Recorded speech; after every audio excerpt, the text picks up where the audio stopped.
произошло нечто неожиданное. Обязательно посмотрите видео до конца, подпишитесь на канал и поставьте лайки. Максим Галкин дал концерт в Тель-Авиве. Видео с этого события пока не появилось в сети, но группа поддержки беженцев активно обсуждает его на русофобских телеграм-каналах. Комик столкнулся с критикой уже на Украине, где его шутки осудили как неуместные. Авторы критики даже начали цитировать его высказывания, подчеркивая их насмешливым тоном. Во время выступления Галкину досталось за его высказывания, среди которых были ироничные комментарии по поводу шуток дипломата Небензи. На протяжении всего концерта один из его поклонников активно фиксировал каждое высказывание, чтобы потом обсудить их. Например, Галкин коснулся темы перевода произведений Гоголя на украинский язык, отметив, что автор был одет с покушением на моду. Это вызвало негодование у его поклонников. Весь концерт только и делал, что покушался на юмор. На очереди «Алла, дети, собаку» тоже можно сделать иноагентом, блистал шоумен. Собственно, весь концерт, как можно догадаться, был одним сплошным монологом на тему, как ужасно и плохо в России, где пара Пугачев живут более 20 лет, и ни одной шутки про Израиль, где и проходило это представление. К слову, в запрещенной соцсети одна из местных жительниц, которая на концерте не была, написала, мол, вместо того, чтобы людей смешить, лучше привези горячие обеды для солдат. На что Галкин ответил, мол, откуда вам известно, что я не отправлял горячие обеды военным. Впрочем, у ряда израильских подписчиков это заявление вызвало такое же недоверие, как и реклама для израильских военных в прошлом году, после чего комик сразу же уехал на Кипр. Что же до комментаторов российского сегмента сети, то их больше всего возмутило, что сбежавший из страны шоумен что-то гавкает из подворотни на дипломата-патриота. Люди выражали восхищение профессионализмом и смелостью Василия Небензи, желали ему здоровья и сил. А вот в отношении Галкина воскресенье щаво безнаказанно оскорблять Россию, ее армию, ее жителей и ее представителей на международной арене заняться нечем. Галкин сорвался на россиян из Израиля после долгого молчания. Максим Галкин сорвался на подписчиков из России, высмеял концертами в Израиле. При этом шоумен явно рад даже такому вниманию к своей персоне. Галкин продолжает тур по израильским городам, перенесенный с осени из-за известных событий.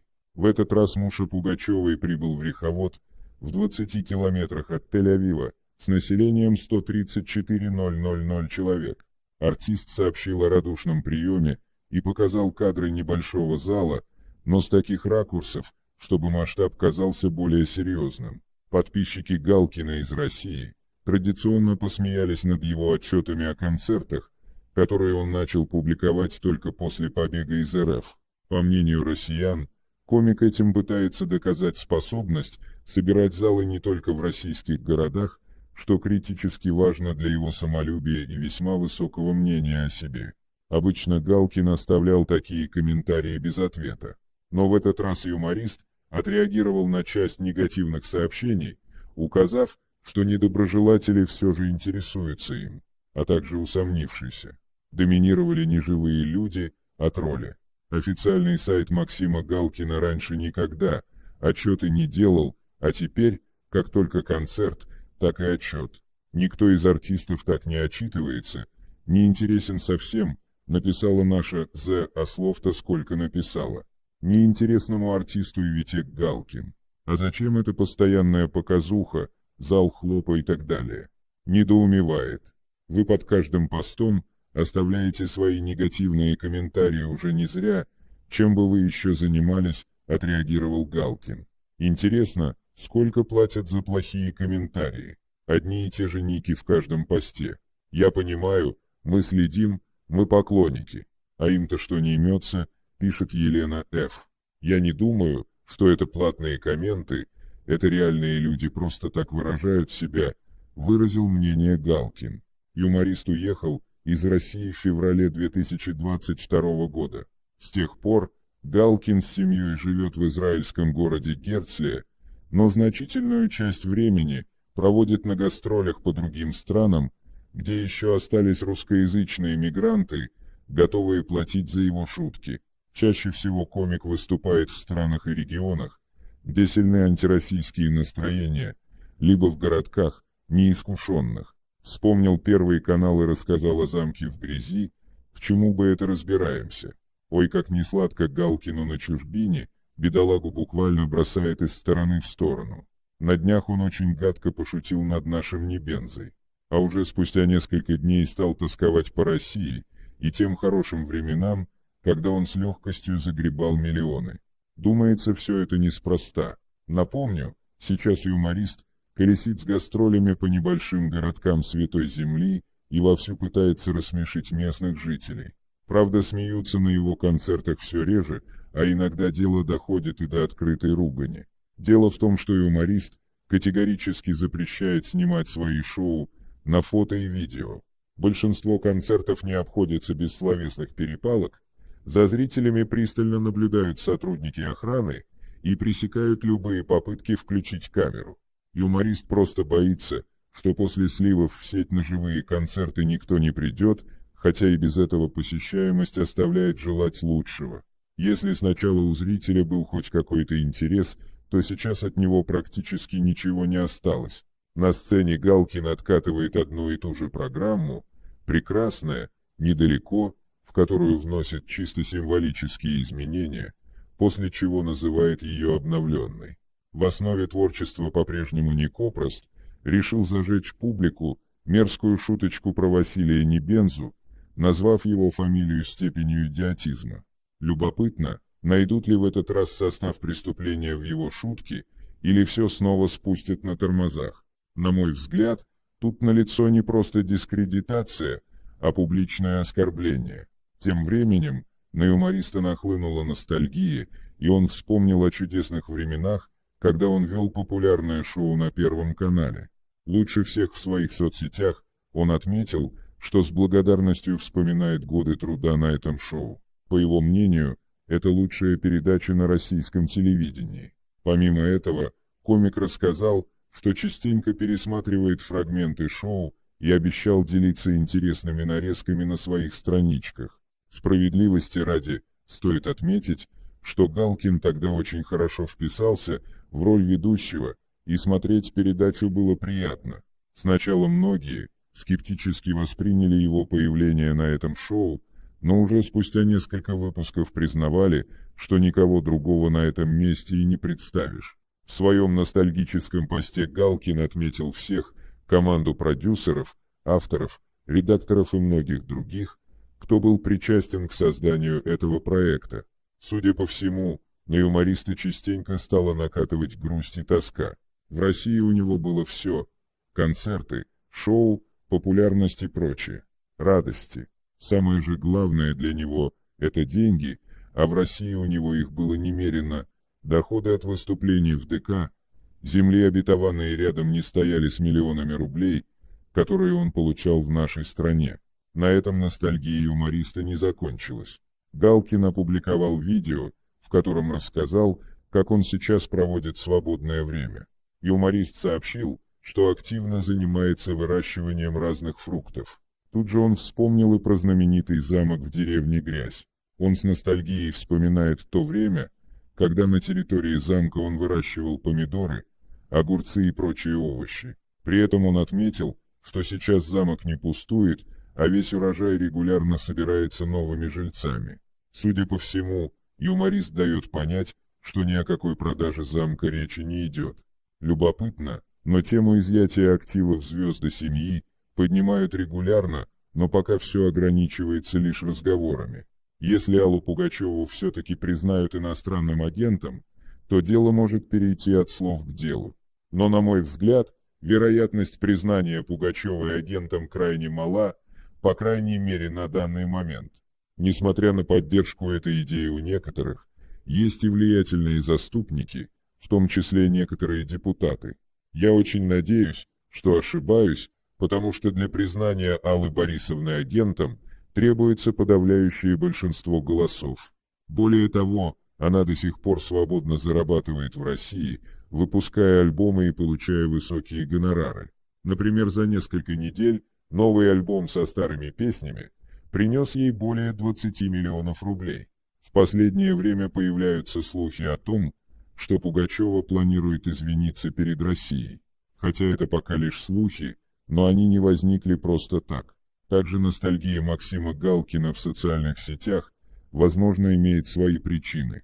Многим, включая меня, хотелось бы, чтобы эти слухи оказались лишь слухами, и чтобы они оба вернулись в Россию. И не только словами, но и на деле. Посмотрим, как будут развиваться события. А что вы думаете по этому поводу? Пишите свое мнение в комментариях. Ставьте лайки и подписывайтесь на наш канал. Это будет лучшей поддержкой для нас. Только что случилось неожиданное. Обязательно смотрите видео до конца, подписывайтесь на канал и ставьте лайки. Вскоре после начала СВО, юморист с женой Аллой Пугачевой уехали из РФ. Но одной эмиграции по политическим мотивам дело не обошлось. Юморист Максим Галкин продолжает гастролировать по миру, находясь в эмиграции. После начала российской спецоперации на Украине он демонстративно покинул страну, с ним уехали в Израиль жена Алла Пугачева и дети Гарри и Елизавета. Высказать свою политическую позицию единожды артист не смог на каждом своем концерте, он рассказывает русофобские шутки и издевается над оставшимися в РФ коллегами. Недавно Галкин и вовсе пел на украинском языке во время выступления. Садальский назвал Галкина глупцом и приспособленцем. На фоне спецоперации с новой силой вспыхнул палестино-израильский конфликт. Галкин, по собственным словам, не собирается уезжать с земли обетованной, он хочет поддержать свою страну и ее народ. При этом складывает вещи в чемодан и перевозит супругу и детей на Кипр. На последнем фото комика в социальных сетях Галкин позирует с Пугачевой на фоне достопримечательностей латвийского города Сигулда. О непоследовательном как минимум поведении артиста высказался актер Станислав Садальский. Максим глупый человек. Он глубоко глупый, понимаете? Уж лучше бы молчал. Сидел и молчал бы, сказал он журналистам ЭЙФ.ру. Подробно подкреплять свое заявление доказательствами глупости Галкина Садальский не захотел. Заметил лишь, что всегда относился к нему одинаково, не считал его умным человеком. Более того, активно комментировал выступления на телевидении. Критически, разумеется, но многие разглядели суть юмориста только после его побега за границу. Этим летом суд отклонил иск Галкина к Минюсту об исключении из реестра физлиц иноагентов. В ведомстве прежде заявляли, что деятельность артиста финансируется киевским режимом. Кроме того, содержание представлений комика имеет очевидный антироссийский характер. В попытках насолить коллегам по шоу-бизнесу, проявляющим патриотическую гражданскую позицию, Галкин бросается на всех без разбора. Более того, потешаясь, безо всякого разрешения поет их песни на своих концертах. Так, во время очередного шоу он затянул «Я буду руки твои целовать» композицию, исполняет Николай Басков. Этой фразой комик намекал на готовность политиков давать любые обещания ради благосклонности избирателей. Чем Басков насолил, так никто и не понял. За что коллеги по шоу-бизнесу ополчились против Галкина, за такое отношение к коллегам народный артист РФ Юрий Назаров назвал Галкина крысой и приспособленцем. Актер возмущен, что на выступлениях юмориста звучат также песни Юрия Шатунова, «Белые розы» и Виктора Цоя, группа «Крови». Все это лишь попытки сохранить интерес к своей персоне и задержать зрителя, который, к слову, уже не дарит ему полные залы, половина мест на площадке остается свободной. Приходится публику подогревать провокациями. Знаете, когда крыса загнана в угол, она бросается на людей. Вот для меня Галкин – крыса. Он сбежал, испугавшись, крыл свою страну, а теперь осознал, что никому он нахрен не нужен за рубежом. Предатель он и есть предатель. Искал, где получше, но не просчитал развитие событий. И вместо того, чтобы перед Родиной покаяться, Украину продолжает поддерживать. «Мерзавец», заявил Назаров в интервью ЭЙФ.ру. Под атаки Галкина попадали певцы Сергей Лазарев и Полина Гагарина, Басков и Филипп Киркоров. Как Галкин подставил сына израильского премьера Нетаньяху, недавно Максим Галкин умудрился подставить сына соответственного лидера премьер-министра Израиля Биньямина Нетаньяху. Артист заявил, что в рамках конфликта с Палестиной он готов сам пойти на фронт с оружием в руках. И добавил, мол, израильтяне в едином порыве защищают родину, стремятся в армию. Здесь нет различия между простыми гражданами и детьми высокопоставленных чиновников, отмечал он, и это настоящий патриотизм. И соотечественников оскорбил, и про своих неожиданно солгал. Вот только сын самого Нетаньяху рвения явно не проявляет. По израильским пабликам расходятся фотографии, на которых запечатлен сын Биньямина Нетаньяху, отдыхающий во Флориде в пятизвездочном отеле.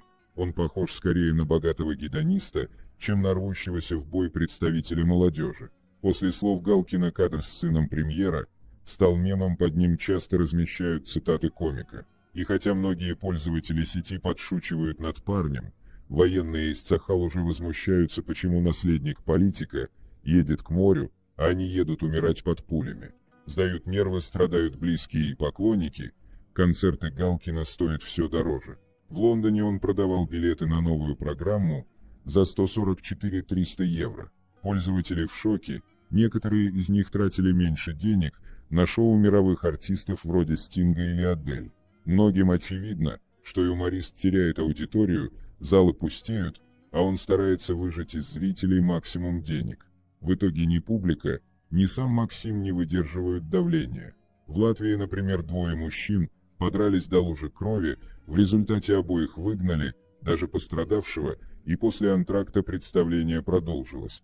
В Турции Галкин показал невроз во всей красе. Беспокоясь о популярных в сети видео с его шоу и пустеющих залах, он запретил съемку во время выступления. Стоило кому-то потянуться за смартфоном, артист отвлекался от программы и требовал его убрать. Не выдерживает и Алла Пугачева. Как рассказал в своем телеграм-канале руководитель федерального проекта по безопасности и борьбе с коррупцией Виталий Бородин, у него есть информация о расставании звездной пары. Лишившаяся родины и любви фанатов артистка решила покончить с кочевым образом жизни. К слову, на днях она была замечена в Москве. Не хочу лукавить, информацию еще нужно проверить. Говорят, Пугачева ушла от Галкина совсем, сказал Бородин. Ранее 5TV.ru выяснял, зачем Алла Пугачева вернулась в Россию. Певица въехала в страну вечером 2 ноября в Псковской области. Роллс-Ройс певицы заметили в Твери спустя сутки после возвращения на родину. Там она побывала в студии звукозаписи в Твери. Спустя некоторое время Пугачева улетела в Латвию. Тошнит уже. Зачастивший в Юрмалу Галкин окончательно достал латышей. Максим Галкин, признанный иноагентом в РФ, увеличивает количество концертов в Латвии, ссылаясь на высокий спрос.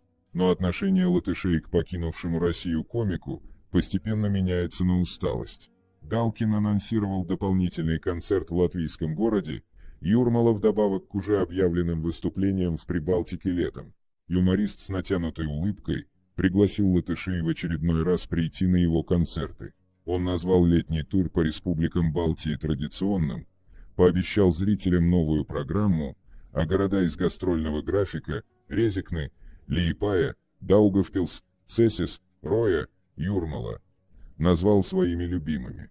Необходимость дополнительного концерта в Юрмале шоумен объяснил тем, что там уже заканчиваются билеты. Подписчики Галкина посмеялись над его очередным туром по Латвии. По мнению пользователей, юморист так часто гастролирует в прибалтийских городах, что интерес к нему постепенно сменяется ощущением усталости и даже резкой неприязни. Все, на чем еще держится успех Галкина в странах Балтии, это высокая доля русскоязычных жителей пенсионного возраста, настроенных против России и готовых платить за юмор в этом ключе. При этом любой триумф в Прибалтике – лишь бледная тень концертов комика в многотысячных залах РФ, напоминают в комментариях. Да хоть в Израиль, хоть на Луну, но таких залов, как в Москве, больше тебе не собрать. Ты потерял своих поклонников, напомнила Елена Сеич. В России он так не работал. А теперь пашет, чтобы не оголодать, рассуждает Татьяна Ч. После переезда из России в Израиль Галкин, в отличие от Пугачевой, ни разу не возвращался в РФ. Шоумен предпочитает выступать в Европе, странах бывшего СССР а также Штатах и Австралии.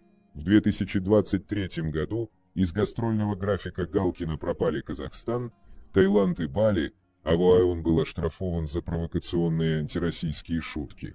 Только что случилось неожиданное. Обязательно смотрите видео до конца, подписывайтесь на канал и ставьте лайки. Певец Стас Михайлов и сбежавшая за бугор Алла Пугачева продолжают публично выяснять отношения. В этот раз артист заявил, что не собирается воевать с примадонной, однако после снова намекнул на резкие высказывания исполнительницы в сторону россиян. Он отметил, что своего мнения до сих пор не изменил и считает предателями покинувших Россию звезд. «Нужно называть вещи своими именами. Они все предали, но оставайтесь людьми», — сказал он. Несмотря на свой настрой, певец пожелал экс-примадонне лишь здоровья. А поведение Аллы Борисовны не заставило его перестать ее уважать. «Пугачеву как артистку очень уважаю, как бы она себя ни вела и что бы с ней ни происходило. Желаю ей лишь здоровья. Ничего другого», — утверждает певец. Напомним, что конфликт артистов начался с того, что Михайлов высказался по поводу коллег, покинувших страну. Когда Пугачева выпустила первую за 5 лет песню, тот сообщил, что не будет слушать композиции исполнительницы. Своим отъездом она показала свое отношение к российским зрителям, поэтому теперь ее творчество никого не интересует, убежден Михайлов. Певец отметил, что уехавшие артисты не имеют права поливать грязью страну, благодаря которой стали успешными. По его мнению, именно люди помогают создавать артиста, а сами они из себя ничего не представляют. Россия сделала уехавших звезд значимыми и узнаваемыми, считает Михайлов. Он отмечал, что все они скоро осознают ошибки и еще приползут и будут стоять у России и целовать ноги. Слова артиста так задели Пугачеву, что она опубликовала гневное видео. Знаменитость хриплым голосом называла певца дураком и заявляла, что нормальные люди в Россию возвращаться не собираются. Так что давай, шуруй, зарабатывай, пока можешь. А если уж вернусь, ей-богу, скажу, что думаю. Что я могу сейчас? Мудак ты, Стасик, выпалила она. В конце обращения певица отметила, что если вернется в Россию, то выскажет Михайлову все, что о нем думает. На защиту певца сразу же встала его жена, Ирина Михайлова. Она обратилась к зачинщице скандала в своих социальных сетях. Супруга звезды попросила Пугачеву не называть ее мужа Стасиком и следить за своим языком.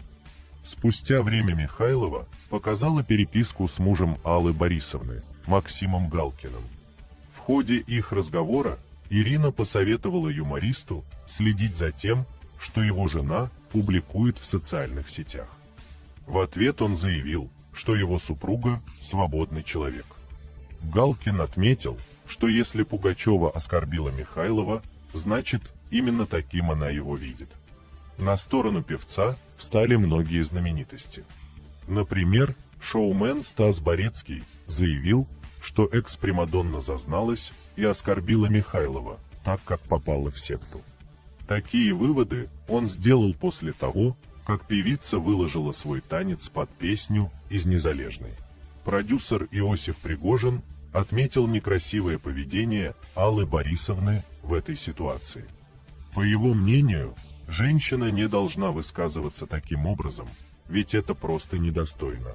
Депутат Государственной Думы Алексей Журавлев и вовсе потребовал признать Пугачеву иностранным агентом. Парламентарий считает, что артистка после всех инцидентов не должна зарабатывать деньги в России. Он отмечал, что певица сразу осознает свои ошибки и тут же поспешит вернуться и извиниться, однако будет уже поздно.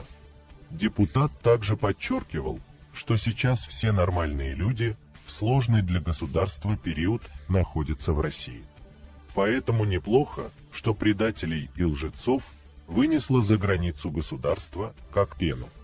Страна постепенно очищается от паразитов, десятилетиями доивших бюджет и опустошавших карманы россиян. Многие деятели согласились с требованием признать Пугачеву иностранным агентом. Например, народный артист РСФСР Василий Ливанов заявил, что новое звание певице дадут по подлым заслугам.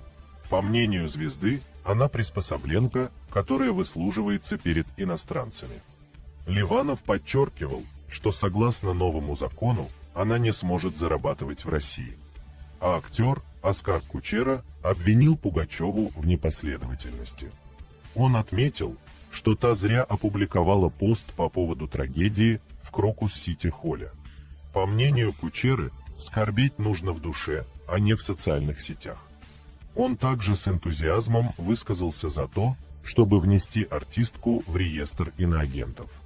Напомним, что Пугачева покинула Россию в 2022 году после начала специальной операции.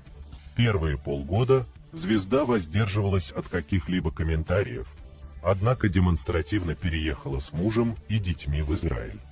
Этого было достаточно, чтобы понять, что она негативно отнеслась к произошедшему. Свое мнение она решилась высказать только после того, как Галкина внесли в реестр иностранных агентов. На данный статус муж знаменитости напрашивался неоднократно. Галкин на своих концертах отпускал русофобские шутки и резко высказывался в сторону России. Пугачева не стала молчать по этому поводу и написала в своем блоге скандально известный пост. Обращение в Минюст РФ. Прошу зачислить меня в ряды иноагентов моей любимой страны, ибо я солидарна со своим мужем, честным, порядочным и искренним человеком, настоящим и неподкупным патриотом России, желающим родине процветания, написала она. В скором времени экс-примадонна вдруг собралась вместе с детьми обратно в Россию. После приезда она сразу же поехала в свой подмосковный замок, который находится в деревне Грязь. Общественность предполагала, что Пугачева недолго продержится на родине, и ее возвращение связано с продажей недвижимости. После многочисленных заявлений знаменитость уже никто не ждал. Пугачева не смогла смириться с хейтом в свою сторону и записала очередное скандальное заявление. «Какое счастье, что меня ненавидят те люди, которых я всегда терпеть не могла. Если бы я им нравилась, это значило бы, что я пела и жила зря. Причина ясна. Пусть скрежещут зубами. Были холопами, стали рабами», сказала она в своем блоге. Такие слова в очередной раз повергли в шок поклонников певицы. Продюсер Пригожин назвал это мелочным и неправильным. Свое мнение выразил также народный артист России Олег Газманов. По его словам, поведение звезды вызывает лишь горечь и разочарование. Вскоре Пугачева осознала, что наговорила лишнего, и принялась оправдываться перед фанатами. Она опубликовала пост, в котором рассказала, что под рабами подразумевала только сборище завистников среди коллег. Однако поздно было метаться. Никого не впечатлили попытки знаменитости спасти собственное положение. Генпрокуратура, в свою очередь, решила инициировать проверку певицы на предмет финансирования ВСУ. В марте Пугачева решила напомнить о своем творчестве спустя 16 лет затяжной паузы. Она выпустила альбом «Пи». И трек «Нас бьют, а мы летаем». Однако положительной реакции со стороны общественности она не дождалась, и фурора не случилось. При этом 15 апреля экс-Мадонне исполнилось 75 лет. Спасти ее репутацию, кажется, уже не смогут ни слезные извинения, ни фильмы оппозиционных журналистов, ни даже развод с Галкиным.